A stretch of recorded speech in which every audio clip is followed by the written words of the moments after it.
तो अब हमारा टॉपिक आता है कूलम्स लॉ। तो कूलम्स लॉ हम देखेंगे एप्लीकेबल होता है ओनली फॉर स्टैटिक चार्जेस।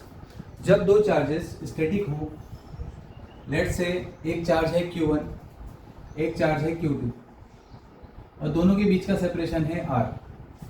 तो Q1 और Q2 इनके बीच का सेपरेशन है R। तो इनके बीच में लगने वाला इलेक्ट्रोस्टैटिक फोर्स हम कूलम्स लॉ से देते हैं या कैलकुलेट करते हैं। तो F is equals to K Q1 Q2 upon R square. इतना हमने लास्ट लेक्चर में समझ लिया था कि जो फोर्स होता है ये चार्जेस के प्रोडक्ट के इक्वल या प्रोपोर्शनल और जो सेपरेशन है बिटवीन द टू चार्जेस उसके स्क्वायर के इन्वर्सली प्रोपोर्शनल होता है। और K था कांस्टेंट जिसकी वैल्यू थी 9 × 10⁹ न्यूटन मीटर स्क्वायर पर coulomb square for free space. Free space कह सकते हैं या वैक्यूम कह सकते हैं। अब आगे समझते हैं जो K है K इक्वल होता है 1/4 पाई एप्सिलॉन नॉट के। और ये जो एप्सिलॉन नॉट है इसे कहते हैं permittivity, permittivity of free space, permittivity of free space. और इसकी वैल्यू होती है 8.85 × 10⁻12 कूलम स्क्वायर न्यूटन पर इंटू मीटर स्क्वायर। ठीक है, अब कुछ बेसिक चीजें हैं जो इस फॉर्मूले के लिए हमें समझनी है। जैसे पहला पॉइंट, स्टैटिक चार्जेस के लिए ही एप्लीकेबल है। It is applicable for only for static charges. जो चार्जेस रुके हुए हैं उन्हीं के लिए एप्लीकेबल है। दूसरा point, it is a central force. Central force, central force का मतलब होता है कि दोनों चार्जेस के, दोनों चार्ज बॉडी जो है इनके सेंटर को मिलाने वाली लाइन के अलोंग काम करता है। It acts along the line joining centres. तो दोनों चार्जेस के सेंटर को मिलाने वाली लाइन के अलोंग वो काम करता है। ठीक है, तीसरा पॉइंट, हम जानते हैं सेम चार्जेस होंगे तो अट्रैक्ट होगा और ऑपोजिट चार्जेस होंगे तो रिपेल होगा। सॉरी, ऑपोजिट चार्जेस होंगे तो अट्रैक्ट होगा और सेम चार्जेस होंगे तो रिपेल होगा। तो सेम चार्जेस रिपेल करेंगे, पॉजिटिव पॉजिटिव होगा तो रिपल्शन होगा, नेगेटिव नेगेटिव होगा तो रिपल्शन होगा। लेकिन यहां पर इसकी वजह से Q1 जो Q2 पर फोर्स लगा रहा है, force due to Q1 on Q2, Q1 की वजह से Q2 पे लगने वाला फोर्स हमेशा इक्वल होगा, अपोजिट होगा force due to Q2 on Q1। जो फोर्स Q1 Q2 पे लगा रहा है वो इक्वल होगा उस फोर्स के जो Q2 Q1 पे लगाएगा। दोनों एक दूसरे पर इक्वल और अपोजिट फोर्सेस लगाएंगे हमेशा। देखिए समझते हैं कैसे। मान लीजिए कि यहाँ पर है प्लस चार्ज और यहाँ है माइनस। तो प्लस माइनस को अपनी तरफ अट्रैक्ट करेगा। ठीक है, कितने फोर्स से? K Q1 Q2 upon R square से। और ये इसको अट्रैक्ट करेगा K Q1 Q2 upon R square से। इक्वल चार्जेस होंगे लेकिन इनका डायरेक्शन क्या होगा? ऑपोजिट होगा। सिमिलरली अगर मैं दोनों सेम ले लूं, ये पॉजिटिव ले लिया, ये भी पॉजिटिव ले लिया, तो क्या होगा? ये वाला चार्ज इसको रिपेल करेगा और ये वाला चार्ज इसको रिपेल करेगा सेम फोर्स से। कितने फोर्स से? K Q1 Q2 upon R square से। तो यहां पर भी जो फोर्सेस हैं इक्वल हैं एंड एज वेल ऑपोजिट हैं। यहां पर भी जो फोर्सेस हैं इक्वल हैं और साथ के साथ ऑपोजिट हैं। तो force due to one charge on another charge is equals to equal and opposite to. ठीक है, तो ये हमें ध्यान रखना है। इसके बाद फोर्थ पॉइंट जो आता है, मान लीजिए कि इन दोनों चार्जेस के बीच में वैक्यूम ना होके, फ्री स्पेस ना होके कोई मीडियम आ गया। लेट्स से हमने दोनों चार्जेस को पानी में डिप कर दिया, पानी में डुबा दिया, या हमने इनके बीच में पेपर रख दिया, कोई भी कंडक्टिंग या नॉन कंडक्टिंग मटेरियल इसके बीच में इंट्रोड्यूस कर दिया, तो क्या होगा? तो क्या होगा, जो फोर्स है वो फोर्स के टाइम रिड्यूस हो जाएगा। Force in medium, force in medium is equals to force in vacuum upon epsilon. Epsilon क्या होता है? बेसिकली यही डेफिनेशन हमें समझनी है। एप्सिलॉन होता है force in vacuum to the force in medium. इसका रेशो होता है कि वैक्यूम में हमने दो चार्जेस लिए, उनको वैक्यूम में रखा, उनके बीच में लगने वाला फोर्स कैलकुलेट किया, फिर हमने वही दो चार्जेस लिए और किसी मीडियम में रखा, हमने उनके बीच में लगने वाला फोर्स कैलकुलेट किया, तो हम क्या देखते हैं कि इनका जो रेशो है हमेशा मटेरियल और सेम चार्जेस के लिए इक्वल आता है, एप्सिलॉन। इसे क्या बोलते हैं? इसे बोलते हैं एब्सोल्यूट परमिटिविटी, या sorry relative permittivity, relative permittivity. इसको हम थोड़ा सा और अगर सॉल्व करेंगे तो हम क्या मिलेगा, इसको रखेंगे 1/4 pi epsilon not Q1 Q2 upon R square 1/4 pi epsilon M। Epsilon M मतलब परमिटिविटी ऑफ दैट मीडियम, जहां पर भी हमने चार्जेस को रखा उसकी permittivity, into Q1 Q2 upon R square. बाकी सब डेटा हम सेम रखेंगे, जस्ट हमें फोर्सेस को कंपेयर करना है कि कितना है। तो ये आ जाएगा हमारे पास epsilon M upon epsilon nought. यहां से हमें एप्सिलॉन M मिल जाएगा एप्सिलॉन इंटू एप्सिलॉन नॉट। यही चीज यहां से भी हम कैलकुलेट कर सकते हैं। फोर्स इन वैक्यूम होता है 1/4 pi epsilon not Q1 Q2 upon R square, और 1 अपॉन एप्सिलॉन यहाँ आ जाएगा। ठीक है, तो ये ही क्या है, एप्सिलॉन M है।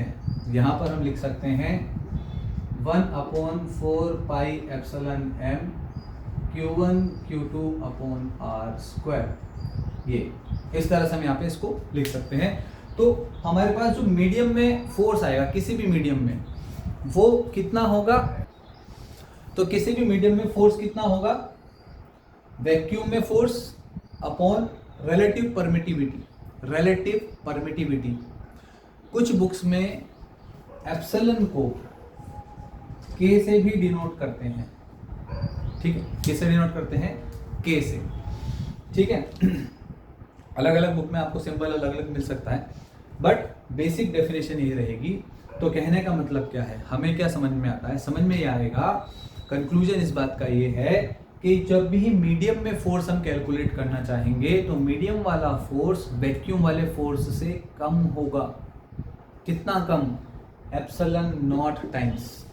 हम वैक्यूम के फोर्स में एप्सिलॉन का डिवाइड कर देंगे तो क्या होगा, हमें मीडियम का फोर्स मिल जाएगा। ठीक है, चलिए अब आगे चलते हैं। अब मान लेते हैं कुछ क्वेश्चंस करते हैं। मान लीजिए क्वेश्चन ये आया कि दो चार्जेस हैं और 1 मीटर के डिस्टेंस पे रखें, 1 मीटर के डिस्टेंस पे, तो मिनिमम फोर्स उनके बीच में कितना हो सकता है? कितने चार्जेस हैं? 2 चार्जेस हैं और उनके बीच में डिस्टेंस है 1 मीटर। ये भी है Q और ये भी है Q, बीच का डिस्टेंस है 1 मीटर। मिनिमम फोर्स कितना होगा इन दोनों चार्जेस? तो देखिए, अगर डिस्टेंस 1 मीटर है तो फोर्स होगा K Q1 Q2 upon R square. R की वैल्यू 1 है। अब सोचेंगे ये कि मिनिमम Q कितना हो सकता है, तो Q जो मिनिमम हो सकता है वो होता है चार्ज ऑन इलेक्ट्रॉन या चार्ज ऑन प्रोटॉन की इक्वल 10⁻⁻⁹ यही 1 होगा और यही Q2 होगा। तो फोर्स आ जाएगा 9 × 10⁻⁹ which is K 1.6 10⁻⁻⁹ multiply by 1.6 × 10⁻⁻⁹ और यहाँ पर हमारे पास आ जाएगा, ये आ जाएगा ये 1 का स्क्वायर। तो फोर्स जब इसको हम सिंप्लीफाई करेंगे तो आ जाएगा 2.3 × 10⁻⁻25 ये आ जाएगा। 2.3 10⁻⁻25 न्यूटन्स। तो किन्हीं दो चार्जेस के बीच में मिनिमम फोर्स कितना हो सकता है, वो इतना हो सकता है। ठीक, आगे चलते हैं नेक्स्ट क्वेश्चन की तरफ। मान लीजिए हमारे पास दो प्रोटॉन हैं और ये 1 मीटर के डिस्टेंस पे हैं। ये क्वेश्चन बहुत अच्छा है। दो प्रोटॉन है 1 मीटर के डिस्टेंस पे है। क्वेश्चन ये है कि हमें कंपेयर करना है कि इनके बीच में इलेक्ट्रोस्टैटिक फोर्स और इनके बीच में ग्रेविटेशनल फोर्स का रेशो क्या है। ठीक है, उसके लिए हमें क्या क्या पता होना चाहिए। इलेक्ट्रोस्टैटिक फोर्स के लिए हम लोग फोर्स फॉर्मूला लगाएंगे K Q1 Q2 upon R²।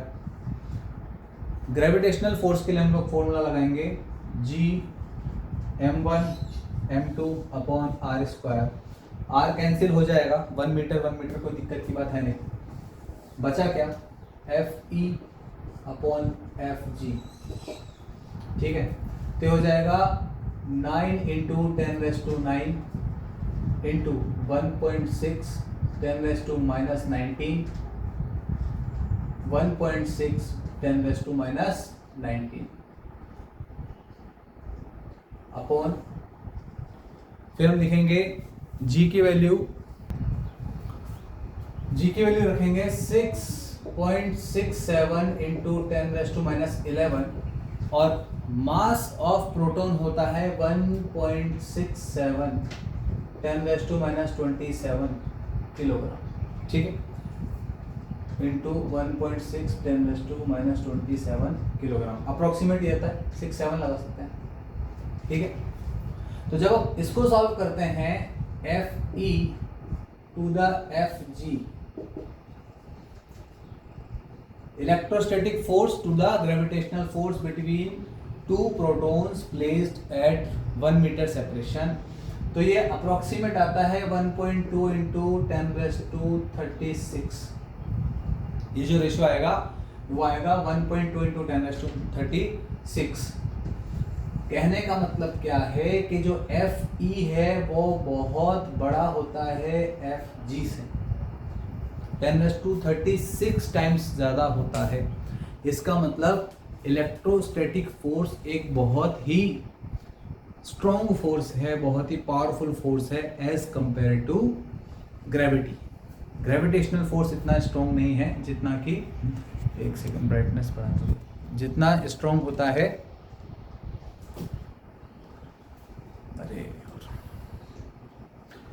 जितना स्ट्रॉन्ग कौन सा होता है, इलेक्ट्रोस्टैटिक फोर्स। ठीक है, इसके बाद में चलिए दो चार्जेस के बीच में हमने खूब सारे क्वेश्चंस किए। हम बात करते हैं 3 चार्जेस लेते हैं और 3 चार्जेस के बीच में फोर्स निकालते हैं। उससे पहले हम समझते हैं सुपरपोजिशन प्रिंसिपल क्या कहता है। सुपरपोजिशन प्रिंसिपल,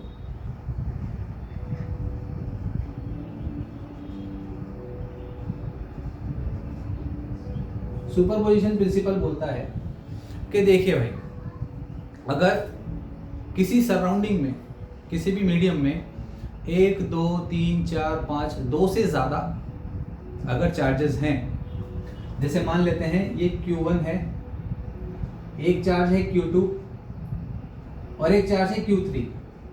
यहाँ पे 3 चार्जेस हैं, Q1 Q2 और Q3। तो अगर किसी मीडियम में 3 चार्जेस हैं, 4 हैं, 5 हैं, तो होता क्या है कि किसी भी चार्ज पर जो नेट फोर्स है, जैसे मान लीजिए Q1 पर जो नेट फोर्स है, ठीक है, तो Q2 की वजह से लगेगा F ड्यू टू Q2 और एक फोर्स लगेगा F ड्यू टू Q3। तो Q1 पे जो नेट फोर्स आएगा, Q net on Q1, F net on Q1, ये वेक्टर सम के बराबर होगा सभी सराउंडिंग में जो चार्जेस है उनके फोर्सेस की वजह से। ठीक, सुपरपोजिशन प्रिंसिपल बेसिकली हमें वेक्टर एडिशन करने के लिए कह रहा है कि भाई एक चार्ज है, उसके सराउंडिंग में 2 3 4 5 कितने भी चार्जेस अगर हैं, तो सभी चार्जेस इंडिविजुअली उस पर फोर्स लगाएंगे एक चार्ज पे, तो हमें नेट फोर्स कैसे कैलकुलेट करना है? नेट फोर्स कैलकुलेट करने के लिए हम क्या करेंगे, वेक्टर एडिशन कर देंगे सभी फोर्सेस का, क्योंकि फोर्स है, फोर्स वेक्टर एडिशन करना ही पड़ेगा। ठीक है, एक चीज और मैं आपको समझाता हूं। देखिए, दो चार्जेस हैं Q1 और Q2, तो Q1 और Q2 के बीच में फोर्स कितना है? फोर्स है, मैं यहां लिखता हूं F इक्वल्स टू 1/2 लिख देता हूं K Q1 Q2 upon R square. अब सोचिए इनके साथ में या इनके पास में कोई तीसरा चार्ज आ गया, उसका नाम है Q3, यहां रख देते हैं Q3। तो किसी तीसरे चार्ज के आने की वजह से Q1 और Q2 के बीच में जो फोर्स है वो चेंज नहीं होगा, है ना। इंटरेस्टिंग बात है, देखिए कैसे कि अगर दो चार्जेस हैं उनके बीच में कुछ फोर्स है, तो किसी और तीसरे चार्ज की presence say that remain unaffected.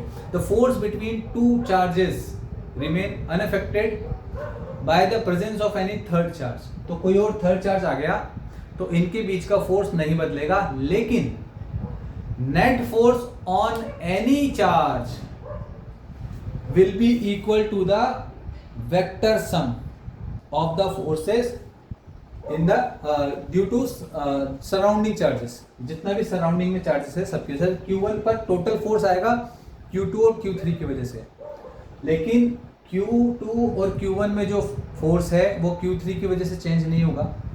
Q1 और Q3 में जो फोर्स है वो Q2 की वजह से चेंज नहीं होगा।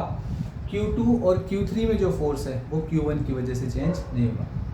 ठीक, दोनों बातें कोरिलेट करके समझना है। ठीक है, अब एक क्वेश्चन करते हैं। मान लीजिए हमारे पास एक चार्ज है Q, दूसरा चार्ज है Q और तीसरा चार्ज है Q। ये एक इक्विलैटरल ट्रायंगल के साइड्स पे वर्टिसेस पे रखे हुए हैं और इसकी साइड है A। बताइए इस पर नेट फोर्स कितना है? किसी भी एक पर नेट फोर्स कितना होगा? तो वो कैलकुलेट करने के लिए हम क्या करेंगे, इस पर नेट फोर्स निकालने के लिए अगेन हम लोग एफबीडी बना लेते हैं। तो इसकी वजह से फोर्स जाएगा ऐसे, इसकी वजह से फोर्स जाएगा ऐसे, ये रिपेल करेगा ना दोनों एक दूसरे को ऐसे, ये इसको रिपेल करेगा, ये इसको रिपेल करेगा। तो इस पर नेट फोर्स आएगा इस तरह से, ये फोर्स हो गया F equals to K Q square upon A square. Distance A है, सेपरेशन A है दोनों के बीच में, K Q square upon A square. ये नेट फोर्स आ गया इस पर। अब क्योंकि इक्विलैटरल ट्रायंगल है तो ये एंगल कितना हो जाएगा 60, तो इनके बीच का एंगल हो गया 60 डिग्री। यहां पे हम नेट निकाल लेंगे, F नेट आ जाएगा under root of F1 square plus F2 square, ये F2 हो जाएगा, एक्चुअली इक्वल ही है दोनों, है ना। 2F cos 60, cos 60 होता है 1/2, तो हो जाएगा F square plus F square 2F square, 1/2 से 2 कैंसिल हो जाएगा, अगेन F स्क्वायर, तो √3F स्क्वायर, √3F स्क्वायर, ये F नेट आ जाएगा। तो F net is equals to √3 times F, यानी कि √3 K Q square upon A square. ये हमारे पास क्या आ गया, आंसर आ गया। ठीक है, 3 चार्जेस हैं। अब यहां छोटा सा चेंज करते हैं, एक नया क्वेश्चन क्रिएट हो जाएगा।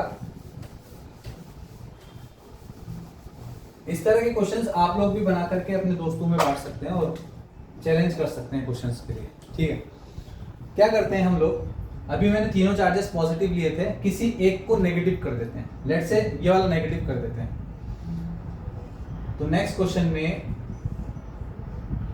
ये चार्ज Q था, ये भी Q था, और इसको माइनस Q कर दिया, Q और माइनस Q।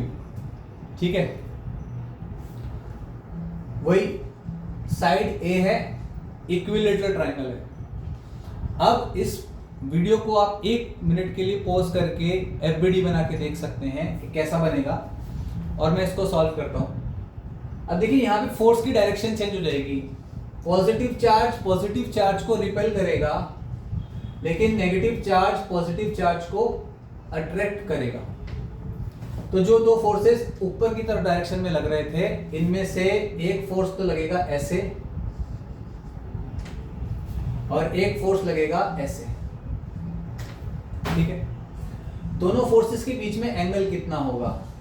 ये एंगल है 60। सोचिए, ये इस तरह से जा रहा है, F1 कह देता हूं इसको F2 कह देता हूं। F1 इधर जा रहा है, F2 इधर आ रहा है। ये एंगल कितना होगा?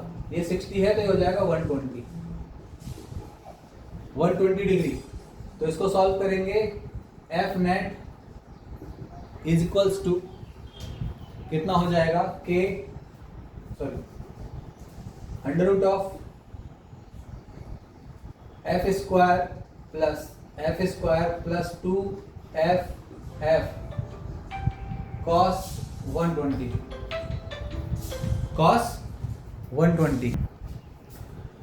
तो इसको सॉल्व कर लेंगे। cos 120 होता है sin 30। cos 120 is equals to sin 30 यानी कि 1/2, अगेन 1/2।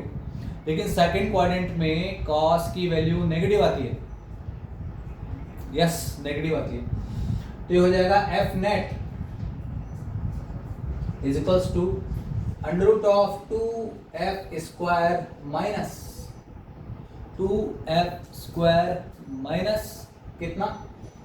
ये 1/2 माइनस का आएगा।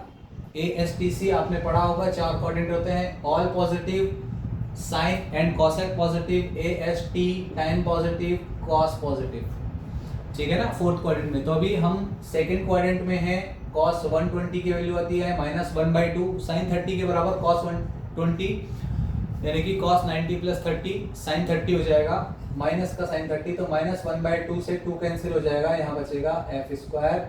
Answer will be F square under root of F square means F KQ square upon A square, KQ square upon A square. ये हमारे पास answer आ गया इस question का, ठीक है। तो ये क्या हो गया हमारे पास? देखिए यहाँ पे और यहाँ पर कितना डिफरेंस आ गया फोर्सेस का, है ना। इसको हम दूसरे तरीके से भी सॉल्व कर सकते थे। जैसे कि इस क्वेश्चन की अगर हम बात करें तो ये एंगल 60 हो जाएगा, ये एंगल भी 60 हो जाएगा, ठीक है। तो ये हो जाएगा F cos 60 ये वाला, और ये कंपोनेंट हो जाएगा F sin 60, F cos 60, और ये कंपोनेंट F cos 60 और ये कंपोनेंट F sin 60। इसका कंपोनेंट sin 60, इसका कंपोनेंट cos 60, इसका कंपोनेंट sin 60, इसका कंपोनेंट cos 60, ऐसे कंपोनेंट लेके भी सॉल्व कर सकते हैं, ठीक है ना। तो देखिए cos 60 वाले कंपोनेंट कैंसिल हो जाएंगे, आंसर आएगा 2F sin 60।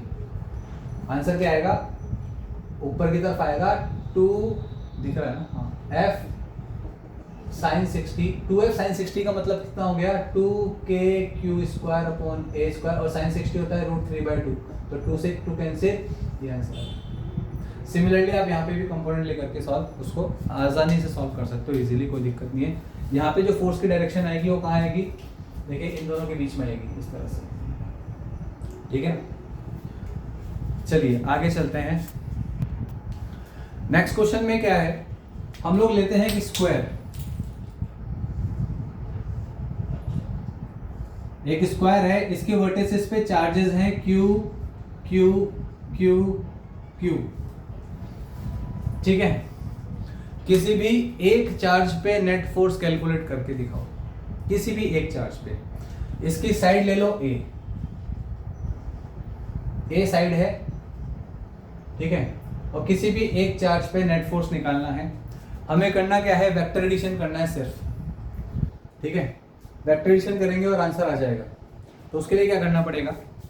मान लेते हैं इस पर नेट फोर्स निकालना है, ठीक है। तो इस चार्ज पे नेट फोर्स कैलकुलेट करने के लिए हम क्या करेंगे? सबसे पहले इस फोर्स की वजह से, इस चार्ज की वजह से फोर्स की डायरेक्शन देखते हैं, वो आएगी इधर, कितना आएगा? F is two KQ square upon A square, ठीक। इस फोर्स की वजह से चार्ज चार्ज की वजह से फोर्स कितना आएगा, के क्यू स्क्वायर अपॉन ए स्क्वायर, के क्यू स्क्वायर अपॉन ए स्क्वायर, के क्यू स्क्वायर अपॉन ए स्क्वायर। इस चार्ज की वजह से जो डिस्टेंस है वो रूट डिस्टेंस हो जाएगा √2a। ये डिस्टेंस थोड़ा सा अलग होगा, वो होगा √2a के बराबर। तो अगर ये √2a है तो इसकी वजह से फोर्स की डायरेक्शन आ जाएगी यहाँ पर बीच में, कितना होगा फोर्स, इसको F1 कह दो, इसको F2 कह दो, F3 कह दो। F3 आएगा के Q square upon √2a square, यानी कि के क्यू स्क्वायर 2a स्क्वायर, के Q square upon 2a square, ये आ जाएगा। अब हमें क्या करना है, अब इन तीनों सम फैक्टर फोर्सेस का वेक्टर सम करना है, ठीक है। तो इसको करने का जो आसान तरीका है वो क्या है कि देखिए, सबसे पहले F1 लिखते हैं और F2 लिखते हैं। अब तीन फोर्सेस को हम लोग वेक्टर एडिशन के फॉर्मूले से डायरेक्ट तो ऐड कर नहीं सकते, तो हम क्या करते हैं, इस फोर्स का कंपोनेंट निकाल लेंगे। ये एंगल भी 45 है और ये एंगल भी 45 डिग्री है। तो जो F3 है ये F2 था, तो इसका आ जाएगा plus F3 cos 45 plus F3 sin 45। तो अभी हमारे पास 1 2 3 फोर्सेस थे, अब हमारे पास दो फोर्स रह गए, 1 और 1 2। अब इन दोनों का वेक्टर एडिशन निकाल सकते हैं। इसको थोड़ा सा सिंप्लीफाई कर लेते हैं। जब इसको सिंप्लीफाई करेंगे ये आ जाएगा के क्यू स्क्वायर अपॉन ए स्क्वायर प्लस के क्यू स्क्वायर 2a स्क्वायर, और cos 45 हो जाएगा 1/√2, ठीक है। सिमिलरली यहाँ पर भी हो जाएगा के क्यू स्क्वायर अपॉन ए स्क्वायर प्लस के Q square upon 2a square into 1/√2। तो देखें अगर हम लोग, तो दोनों फोर्सेस इक्वल हैं, ये और ये दोनों फोर्सेस क्या हैं, इक्वल हैं।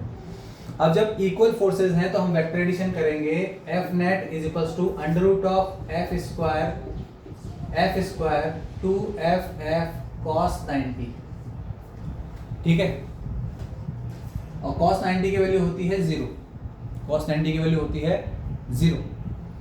तो यहाँ क्या बचेगा, √2f, और f की वैल्यू अपने पास यहाँ पर है, तो √2 के क्यू स्क्वायर ए स्क्वायर प्लस के क्यू स्क्वायर 2a स्क्वायर 1/√2, ये आंसर आ जाएगा, ठीक है।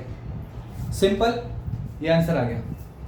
तो नेट फोर्स आ गया हमारे पास। इसको थोड़ा और सिंप्लीफाई कर सकते हैं, के क्यू स्क्वायर अपॉन ए स्क्वायर कॉमन लेके रेशनलाइजेशन करके जैसा भी हम करना चाहें वो सब कर सकते हैं।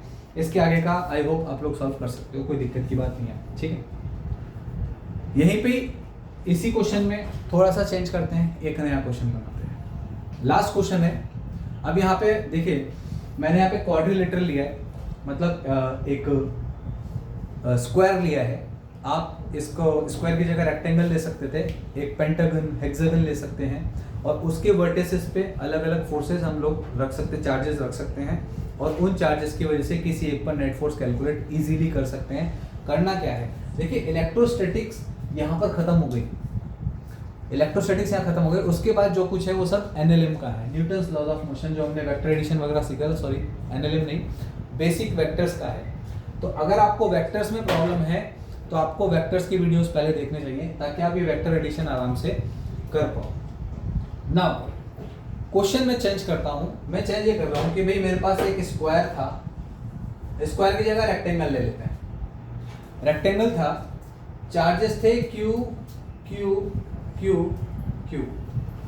मैंने इस रेक्टेंगल के सेंटर पे एक चार्ज रख दिया Q1, इस पर नेट फोर्स कितना होगा, ये क्वेश्चन है। Due to these 4 1 2 3 4। तो कैलकुलेट करते हैं। सबसे पहले इसकी वजह से इस पर फोर्स आएगा इधर की तरफ, के क्यू Q1 अपॉन कुछ डिस्टेंस होगा, मान लीजिए a, ए स्क्वायर। ठीक, जैसे ये फोर्स आया वैसे इसकी वजह से फोर्स आएगा ऑपोजिट डायरेक्शन में, सेम फोर्स आएगा के Q1 अपॉन ए स्क्वायर। तो इन दोनों का नेट हो जाएगा 0, ये दोनों एक दूसरे को कैंसिल कर देंगे। सिमिलरली इसकी वजह से इस पर फोर्स लगेगा इस डायरेक्शन में, और इसकी वजह से फोर्स लगेगा उस डायरेक्शन में, और नेट फोर्स क्या आ जाएगा 0। तो अगर हम एक क्वाड्रिलेटरल के सेंटर पे एक नेट फोर्स निकालना चाहते हैं, और अगर चारों चार्जेस इक्वल हैं, तो क्या होगा, नेट फोर्स सेंटर पे 0 आ जाएगा। अगर रेक्टेंगल की जगह स्क्वायर होता तो भी यही आंसर आने वाला था। ठीक है, सोचिए अगर मैं यहां प्लस क्यू की जगह माइनस क्यू चार्ज रख देता तो क्या चेंज आता, क्या बदल जाता। 1 मिनट के लिए वीडियो को पॉज करके आप इस चीज के पे थोड़ा सा सोचिए। ठीक है, देखिए क्या बदलेगा।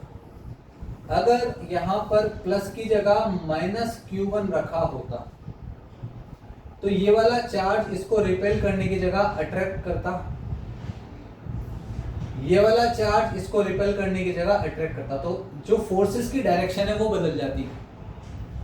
नेट फोर्स अभी भी 0 ही रहने वाला था, नेट फोर्स नहीं बदलता, नेट फोर्स अभी भी 0 ही रहेगा और 0 ही रहता।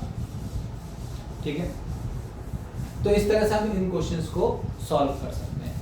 अब चलते हैं एक नए क्वेश्चंस की तरफ, नए तरह के क्वेश्चन इसी चैप्टर से, इसी टॉपिक से रिलेटेड।